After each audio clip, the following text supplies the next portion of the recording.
I am here as a concerned parent to speak about a very serious issue that affects our children in Canada.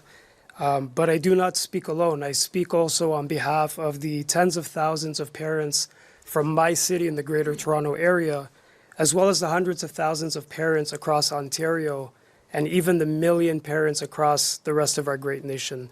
I can speak confidently about these numbers because these were the parents who came together and coordinated and communicated and pulled off what we now know as the million-person march that took place last year on September 20th.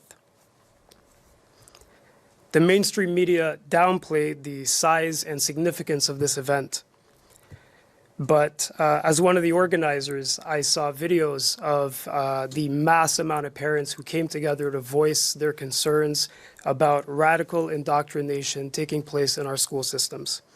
These parents came together and they showed up because they are fed up.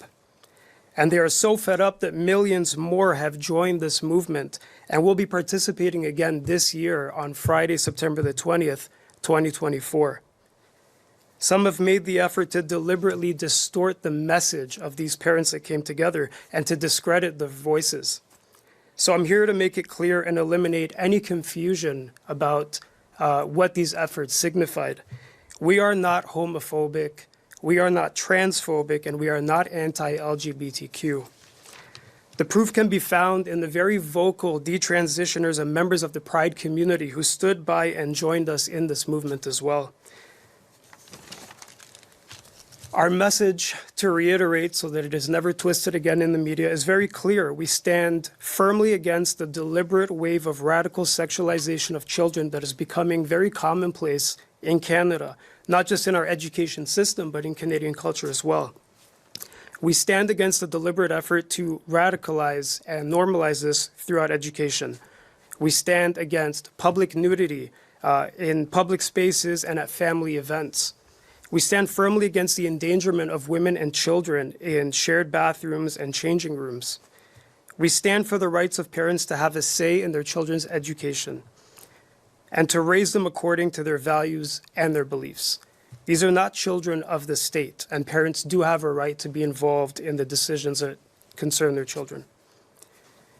We will not stand by while our children are force-fed radical and dangerous ideologies.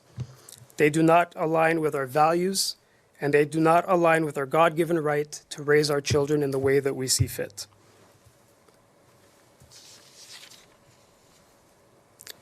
If religion must be stripped and removed from the public education system, then so too must these radical ideologies. As it currently stands, a multitude of laws and criminal codes are being violated every day throughout the education system. That's why I've reached out this morning to the new Minister of Education, Jill Dunlop. Parents across Ontario welcome her, and we look forward to this as a hopeful step to take the parents' concerns seriously and not to make the same mistakes as the past administration. Similarly, many parents, volunteers, and organizations who are part of this growing movement will be contacting ministries of education across the nation. We remind them that the public school system exists to serve the communities and its families. And if these schools no longer service the communities in which they stand, then it is our job to make sure that we reform them and we rebuild them. Otherwise, we leave the schools and find other alternatives.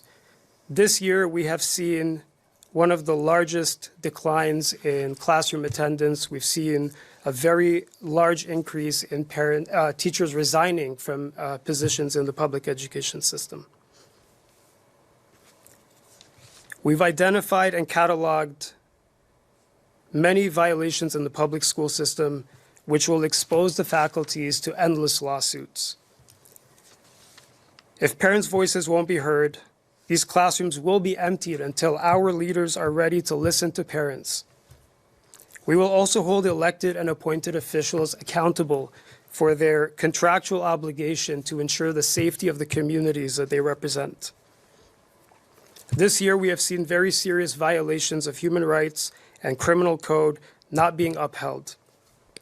If our voices are not being heard when public nudity goes rampant at so-called pride family events and in front of children under the watchful eye of the police, if voices are not being heard and the police do not take action to uphold the law, then how can they maintain the faith of the community in them?